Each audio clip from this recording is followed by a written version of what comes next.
आज की पहली कहानी है अंधी मां का बेटा। एक गांव में एक विधवा अंधी औरत रहती थी। उसका एक बेटा था जिसके पालन पोषण की सारी जिम्मेदारी उसके कंधों पर थी। वह अपने बेटे को पढ़ा लिखाकर एक बहुत बड़ा आदमी बनाना चाहती थी, इसलिए उसने उसका दाखिला गांव के सबसे अच्छे स्कूल में किया। वह दिन रात मेहनत करती ताकि बेटे की स्कूल की फीस दे सके। लड़के के स्कूल के बच्चे उसकी मां के बारे में जानते थे। वे सब उसे अंधी का बेटा कहकर चिढ़ाते थे। लड़का इससे बहुत परेशान था। उसे अपनी मां पर शर्म आने लगी थी। वह उसके साथ कहीं भी आने जाने से कतराने लगा था। जब लड़का बड़ा हुआ तो उसकी शहर में अच्छी नौकरी लग गई। उसने अपनी मां से वादा किया कि शहर में मकान लेकर वह उसे लेने आएगा, लेकिन वह शहर गया तो फिर लौटकर वापस नहीं आया। उसकी अंधी मां उसका इंतजार करती रह गई। कई महीने बीत गए, लड़के की कोई खबर नहीं आई और एक दिन उससे नहीं रहा गया और वह बेटे से मिलने शहर पहुंच गई। पूछते पूछते वह बेटे के ऑफिस पहुंची। वहां सिक्योरिटी गार्ड ने उसे रोक दिया।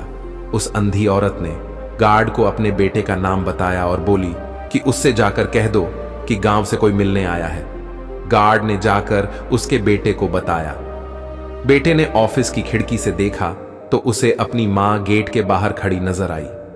वह ऑफिस में सबके सामने अपनी मां की वजह से शर्मिंदा नहीं होना चाहता था। उसने कहला दिया कि वह ऑफिस में नहीं है। अंधी औरत वहां से चली गई। शाम को वह लड़का ऑफिस से घर जाने के लिए निकला।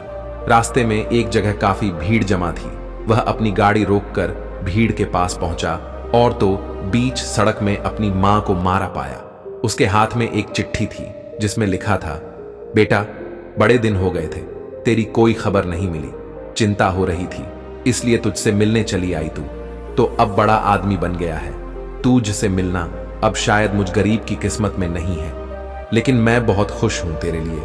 तूने अपना ही नहीं, मेरा सपना भी पूरा किया। मलाल है कि तेरी तरक्की देख नहीं सकती।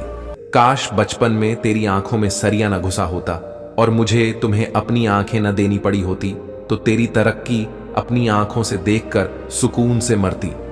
तेरी अंधी मां। यह पढ़कर लड़का फूट फूट कर रोने लगा। जिस अंधी मां पर उसे शर्म आती थी, उसने उसके लिए कितना बड़ा बलिदान किया था, वह आत्मग्लानि से भर उठा और जिंदगी भर खुद को माफ नहीं कर पाया। दोस्तों, हमें इस कहानी से यह सीखने को मिलता है कि माता पिता अपने बच्चों के लिए अपना सर्वस्व निछावर कर देते हैं। उनका हमेशा सम्मान करना चाहिए।